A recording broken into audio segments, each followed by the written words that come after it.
Hey guys, insight number 2. So this one's in Matthew 6:19-23 and verse 24. Now I've missed out 16 through 18. It's basically talking about your attitude around fasting, and we've covered that a number of times already, actually this year even, and just generally in the attitudes and even last year and that. So, we've covered that one, and I thought, we're pretty good at that. I don't see anyone these days around me that fast with their faces cast down and miserable. They're all quite spiritual about it, so I don't want to focus on that one, but do read that 16 to 18. Just have a better attitude around the whole process of everything you do with church, because if you're doing it with the wrong attitude, it's not going to be a pleasant experience, and it's not going to enhance your experience. So again, attitude makes a huge difference, right? So 19 through 23 talks about laying up for yourselves treasures in heaven. So my question to you is, what do you treasure?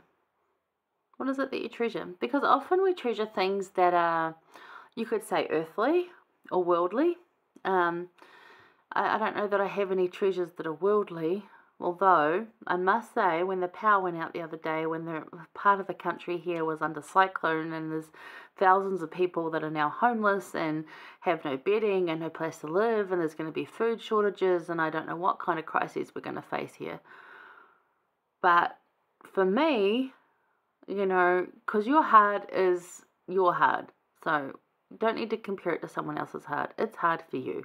That's just the end of the sentence. It's hard for you. The end. And if you're thinking, well, everyone else has got it harder, it's like, well, yeah, they do, but this is your hard, and you're allowed to find that hard. That's okay. Your hard is your hard. That's what it is. And just that the power went out, and I was okay with it. But I was like, gosh, do I really love electricity? I kind of treasure that we have electricity. I like that. And I was very, very grateful that I remembered after 2 hours of no electricity that we had a gas oven and that I could still cook, because that was a bit of a blonde moment there. But yeah, and the fact that my husband couldn't get the garage door open, and I had to show him how to do that manually, and then we got the torches out because we were prepared, and we'll talk about being prepared later in the 5th Insight here, but it was just this moment of actually I really do treasure electricity because of what it provides in life. It makes it so much easier. However, that's not my greatest treasure, but I do treasure it. So the things that you treasure, think about what those are, and let's look at these verses. So it says, this is verse 19, lay not up for yourselves treasures upon earth where moth and rust doth corrupt, and where thieves break through and steal. But lay up for yourselves treasures in heaven, where neither moth nor rust doth corrupt, and where thieves do not break through nor steal. For where your treasure is, there will your heart be also. Ain't that the truth? The light of the body is the eye. If therefore thine eye be single, thy whole body shall be full of light. But if thine eye be evil, thy whole body shall be full of darkness. If therefore the light that is in thee be darkness, how great is that darkness? So what he's saying there is that if you don't have the right priorities, and if you're treasuring things that are easily burnt or lost, as many people have found out in these last few years around all the natural disasters that have happened and will continue to happen, as we know they're going to. If you're so attached to a physical thing and you lose that, it's going to bring some mighty big darkness into your life. If you're attached to very worldly things, and I'm not necessarily talking about pictures of loved ones, because they're a treasure for a different reason. I'm going to talk about that in a second.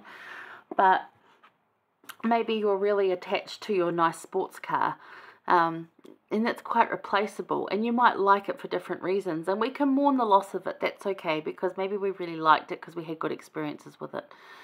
But is that your biggest treasure? Because if that's your biggest treasure, then you're going to be a bit sad when you get to heaven, because you're not going to have that car anymore. We're not going to need it, and they're not going to exist there that I know of. I haven't read that anywhere, that we're going to all get, bright yellow Ferraris or anything. But yeah, I just, what is your treasure? And, if you want that light and you want to be able to find hope and faith and goodness, again, I'm going to go back to those natural disasters. Just watching the people on news from New Zealand, and they were just desperate to find their loved ones. most of them that they interviewed on the news, I didn't see anyone talk about anything material other than, like, they said they lost it all and that was hard. But, you know, I saw one man cry. Like, he's a tough farmer guy because he lost 2 of his dogs. He saw they were stuck on the roof and they literally, the waters they fell off the roof and floated away, and he could do nothing. He was trying to keep 4 dogs on the roof. He managed to save 2. And he was worried about those dogs, but they're still alive. Did they hurt? You know, and I think that's a good treasure to have. That's a man who has his priorities straight. Even if he's not Christian, he's got light, not darkness in his life, because his priorities are focused on things that are of an eternal nature, as in relationships with other people. So Jesus teaches here to make heavenly things your treasures, because earthly possessions can fade, break, get stolen, etc. Heavenly treasures will not rust, break, or be stolen. So even though this man lost his 2 dogs, and will we ever find them? He doesn't know. I don't know. It's still a big mess down there. Yeah. It's been hard for a lot of people here. Really feeling the heavy. We're very blessed in Hamilton that it didn't really affect us. But it's been rough, I've got to say. And then think of all those people over in like Turkey and Syria. And I mean, there's so many other places. There's been wildfires in places. And you lose people, you lose animals. And it's hard. But the things, the treasures that you have, those relationships that you have with people, the memories that you carry, those are the treasures you want. You want knowledge. You want things that are not going to get stolen from you or rust or, yeah.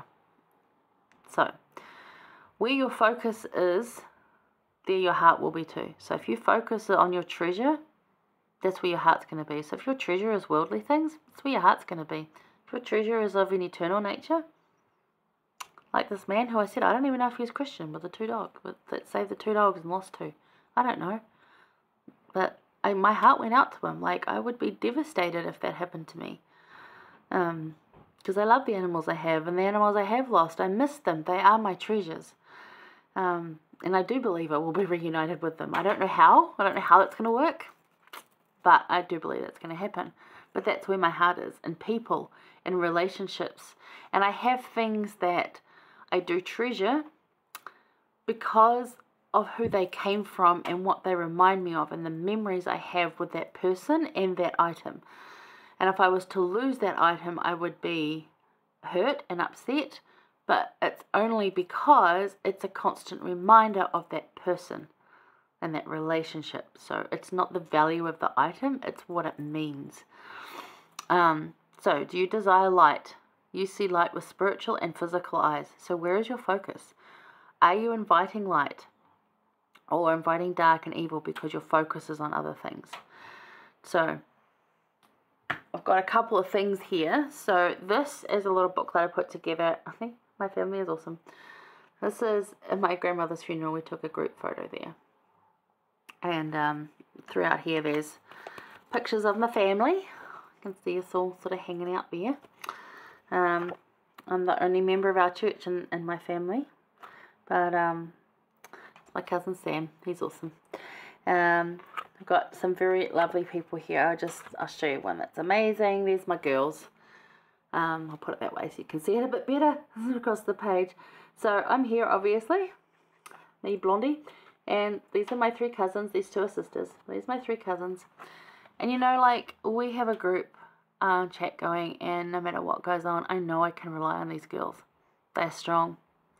They have been through so much in their life like I have, and we're all very different, yet there's not one moment we would not hesitate to drop everything and go help each other. They are my treasure, more than anything. This dear one here was caught up in the cyclone that hit Napier, and she's okay. And her house is not affected, so they're alright, but it's still really hard, and a lot of people she knows affected, so, you know. But we have a good time, as you can see here. Much love and happiness. Yeah, so that's my girls, and then you go over, and we got the whole family there. So that's my treasure. And also, I got a picture here. I've got lots of good friends. Oh, you're going to see the glass reflected. That's my friend Katie. There's me. We're at Hobbiton, not far from Hamilton here. So I've got other pictures of friends, mostly on my phone, but that one's in my room because she just came to my life at the time I needed it, and stayed. So she's awesome. I value a lot of the relationships I have, and I'm not going to go and tell you all of them, but that's my greatest treasures. And the physical items I have, like those that I treasure, are only because they remind me of those people and the relationships I have with them. So those are my treasures. As I said, I also treasure electricity, as I've discovered recently, more than I thought I did. I also very treasure my car, and not in a worldly way, but just in a way it allows me to go and do things that the Lord wants me to do. It allows me to get to the temple. It allows me to get to church. It allows me to go, like this afternoon, to go pick medicine up. It allows me to go to the supermarket and obtain food. So I'm incredibly grateful for the car too. And I like the car I have. If I had a lesser car, I'd still be very grateful for the car. But I am very thankful for what I have there. But, that can be taken away as well. A lot of things can be taken away. But relationships with loved ones like that, they don't go. They stay. And that's an eternal thing. So think about that. Now, a guy called Randy Alcorn, who's not a member, but he said this just so well, I just had to put this in. He said, "He who lays up treasures in heaven looks forward to eternity." Doesn't that just sum it up, right? He who lays up treasures in heaven looks forward to eternity. And I sort of never thought of myself as looking forward to eternity, and yet I find as I read that, I am laying up treasures and I'm looking forward to eternity with them in whatever way that's going to look like. I don't know how that's going to be, but I know that they will be there somewhere and I will be able to be with them. So that to me is everything, because I don't have children as such. I have relationships with people who could be my children, but I don't have children. So that is huge for me. Yeah, I love that. Awesome. All right. Oh, and verse 24 I was going to quickly do because that was really good too. I love that. It says, "No man can serve two masters. He will hate one and neither love the other." So it's basically you can't serve God and live in the world. You can't do both. It is a contradiction in terms. It will tear you apart. Have a look at that verse and just think about what it means and if you're caught in that dichotomy. Yeah, it's a good one. All right. Hang on, we're going to go over to Matthew 7 and see the goodness there. I'll see you there.